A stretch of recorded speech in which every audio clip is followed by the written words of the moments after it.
Hello प्यारे बच्चों, good morning, good evening. कैसे हो आप सभी? उम्मीद करता हूँ कि सब अच्छे हैं और स्वस्थ हैं। और गाइस, आज का जो ये वीडियो है बेटा आपके एयरफोर्स के लिए। अभी आपकी जो 22 मार्च से एयरफोर्स की एग्जाम स्टार्ट होने वाली है, उसी पे मैं डिस्कस कर रहा हूँ। डिस्कस क्या कर रहे हैं अपन? बात करेंगे अपने फिजिक्स सब्जेक्ट की बात करेंगे बेटा। और अभी तक मान लो आपने ठीक ठाक सी तैयारी की है, ठीक ठाक से आपने पढ़ाई की है, तो गाइज मैं आज से बात करूंगा उन चैप्टर की, उन टॉपिक की जहां से लगभग एग्जाम के अंदर क्वेश्चन आता है। मैं ये कह सकता हूं कि आप 10 से 15 नंबर का मैटर इन चैप्टरों को पढ़ लोगे तो आपके क्लियर हो जाए। तो बेटा अपन उन्हीं चैप्टरों की, यहाँ उन्हीं टॉपिक की बात करने वाले हैं। तो शुरुआत करते हैं, क्योंकि ज्यादा लंबा वीडियो नहीं हो। तो सबसे पहले मैं बात कर रहा हूँ बेटा 11वीं की फिजिक्स की बात कर रहा हूँ। और 11वीं की फिजिक्स में आपको ध्यान रखना है कि एक क्वेश्चन जो आपका है वो डायमेंशन का बेटा एग्जाम में 100% आता है। जो आपकी विमा है वो आपको अच्छे से कर लेनी है, क्योंकि ज्यादा आपके पास समय नहीं है, अभी ये 5-7 दिन बचे हुए हैं। तो एक तो आपको डायमेंशन को अच्छे से करना है, और दूसरा आपको करना है एक विमी गति, जो आपकी 1 डायमेंशनल मोशन है, 1D को आपको अच्छे से करना है। अच्छा, कौन से कहां से कैसा क्वेश्चन आएगा, इन पे अपन बातें करेंगे बाद में। तो बेटा आपको एक विमी जो गति है इसको अच्छे से फोकसित करना है। कार्य, ऊर्जा व शक्ति, वर्क, एनर्जी और पावर वाला जो चैप्टर बेटा एक क्वेश्चन इससे भी लगभग देखने को मिलता है, तो आपको ये भी अच्छे से कर लेना है। उसके बाद में बात करता हूँ बेटा घूर्णन गति, रोटेशनल मोशन। तो बेटा घूर्णन गति के अंदर आपको 3 चीजें आपको मिलने वाली है: जड़त्व आघूर्ण, मोमेंट ऑफ इनर्शिया, बल आघूर्ण, टॉर्क, और एक आपको मिलने वाला बेटा इसके अंदर है आपका कोणीय संवेग, एंगुलर मोमेंटम। 3 टॉपिक है, तीनों टॉपिक में से कहीं ना कहीं से बेटा आपको एक क्वेश्चन देखने के लिए यहां से भी मिल जाता है। तो आपको इनको ही तैयार करना है, इनको छोड़ना नहीं है। 10 से 15 नंबर का अपना टारगेट रहेगा। तो ध्यान से देखो बेटा। फिर है आपका गुरुत्वाकर्षण, ग्रेविटेशनल फोर्स। बेटा इस चैप्टर से भी आपका एक क्वेश्चन 100% आता है, तो ये भी आपको देखना है, ग्रेविटेशनल वाला।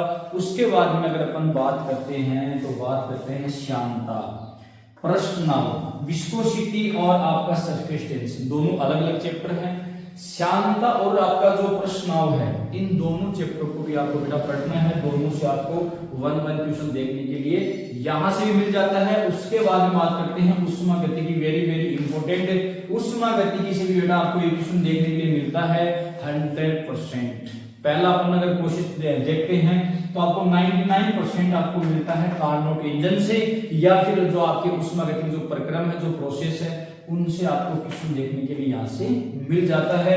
छोड़ना नहीं है इस चैप्टर को, उष्मा गति को नहीं छोड़ना है, आपका जो गुरुत्वाकर्षण इसको नहीं छोड़ना है, 1 डायमेंशन मोशन को नहीं छोड़ना है, एक भी में जो आपका ये डायमेंशन वाला है, जो आपका एक भी गति है, इनको नहीं छोड़ना है। उसके बाद में जो घूर्णन गति है, आपका कार्य हो सकती है, इन चैप्टरों को आपको नहीं छोड़ना है, क्योंकि बेटा एक क्वेश्चन आपके एग्जाम में यहाँ से लगभग देखने के लिए मिल रहा है। अभी तक अगर आप देखोगे तो बेटा आपका ये 1 नंबर, ये आपके 2 नंबर, ये 3 नंबर, इससे 4 नंबर, इससे 5, तो बेटा इससे 6, इन दोनों से एक ही बात कर लेते हैं बेटा 7 नंबर। और बेटा ये आपका उष्मा गति की ये 8 नंबर। अभी तक जो मैंने आपको चैप्टर बताया, अगर आप इन चैप्टर को भी अच्छे से कर रहे हो तो आपके 8 नंबर आ रहे हैं। लेकिन मान लो किसी भी चैप्टर से आपका क्वेश्चन नहीं बन पाया, आप वहां नहीं कर पाए, तो बेटा थोड़ा सा अपन आगे बढ़ते हैं। आपको एसएसएम को भी कर लेना है, 9 नंबर हो गए। वर्ग की गति और प्रक्षेप दोनों से बेटा आपको एक क्वेश्चन देखने के लिए मिल जाता है। तो बेटा आपका ये 9, ये बेटा आपके यहाँ पे 10 नंबर हो गए। और बेटा फिर आता है न्यूटन गति के नियम, और ये आपका 11 नंबर। तो 10-12 चैप्टर आपको यहाँ मैंने बताए हैं। तो आप इनमें से किसी भी 1, 2 या 3 चैप्टर को नहीं पढ़ पा रहे हो, क्योंकि आपका काम 7-8 नंबर तक यहाँ बन रहा है बेटा। ये बात है केवल 11th की, मतलब आपके सामने यहाँ लगभग 10-12 चैप्टर मैंने बता दिए हैं। आप इनमें 2 या 3 को स्किप भी करते हो तो कोई दिक्कत नहीं है। आप 7-8 को भी अच्छे से क्लियर कर लेते हो तो भी आपके 7-8 नंबर यहाँ कहीं जाने वाले नहीं है। ये बात है बेटा आपकी 11th की। अब बात कर रहा हूँ आगे इसमें 12th की। 12th के अंदर अपने को कौन कौन चैप्टर को अपने को अच्छे से देखना है, इसका स्क्रीनशॉट ले लो आप लेना चाहो। और गाइस अगर अपन 12th की बात करते हैं तो आपके सामने यहाँ चैप्टर दे रखे हैं। आपको कौन से चैप्टर पढ़ने हैं?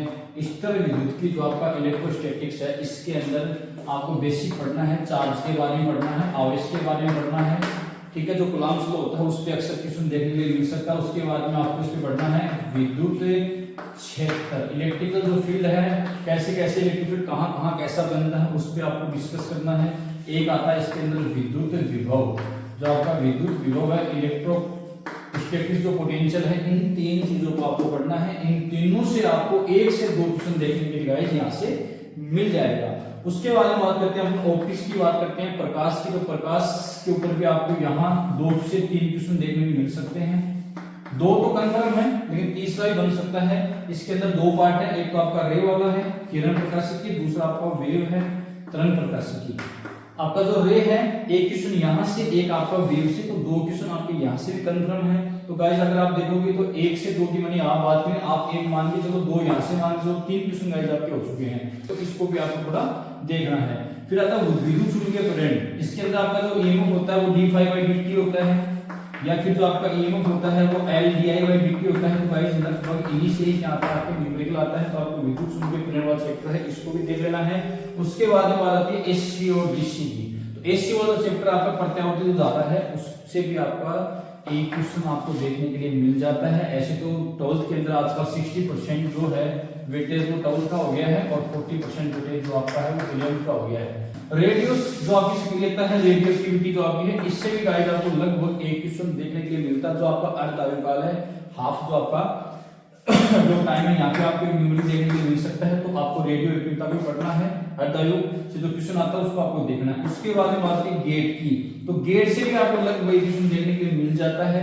तो यहाँ अपन देख सकते हैं 1 2 3 4 5 6 7 8 लगभग 8 या 7 नंबर का मैं आपको यहाँ काम बता रहा हूँ। इनमें भी अगर आप इन 2 को स्किप करते हो तो भी आपके पास में 6 नंबर के जो मार्क्स जो आपके यहाँ है वो आप कवर कर सकते हो। तो टोटल अगर अपन बात कर रहे हैं तो भाई 10 से 15 के बीच के अंदर आप इन चैप्टर को पढ़ने से भी अभी अपने मार्क्स ला सकते हो।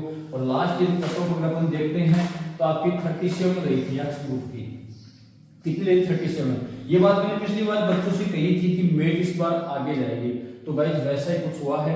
तो अब क्या है, बच्चे जो हम एक्टिव हो चुके हैं, तो आप ये मान लीजिए कि आपको 40+ मार्क्स तो लाने पड़ेंगे अगर आपको सिलेक्शन चाहिए। तो इससे कम से तो कोई मतलब नहीं है। तो 40+ मार्क्स लाने का मतलब हो गया कि आपको फिजिक्स और मैथ मिला के आपके 30+ नंबर होने चाहिए, ठीक है। उसके बाद में इंग्लिश आती है तो उसमें भी आपके 10 से 15 नंबर होने चाहिए। तो आप 40+ आपके मार्क्स बनते हैं। तो आपको जो मेरिट लिस्ट है उसमें भी आप नहीं रहने वाले हैं। तो गाइस इन चैप्टर को आप फिजिक्स में फोकस करते हो तो आपके 10 से 15 नंबर आराम से इजी वे बन जाएंगे।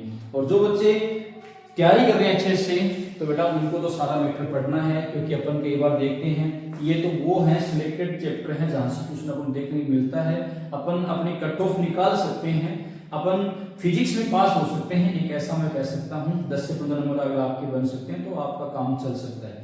तो गाइस मिलते हैं और डिस्कस करते हैं अपन इन हर चैप्टर वाइज थोड़ा कि क्या क्या कहां से कैसे क्वेश्चन बनेंगे। तो गाइस मिलते हैं नेक्स्ट वीडियो में। Okay, all the best, thank you, जय हिंद, जय भारत।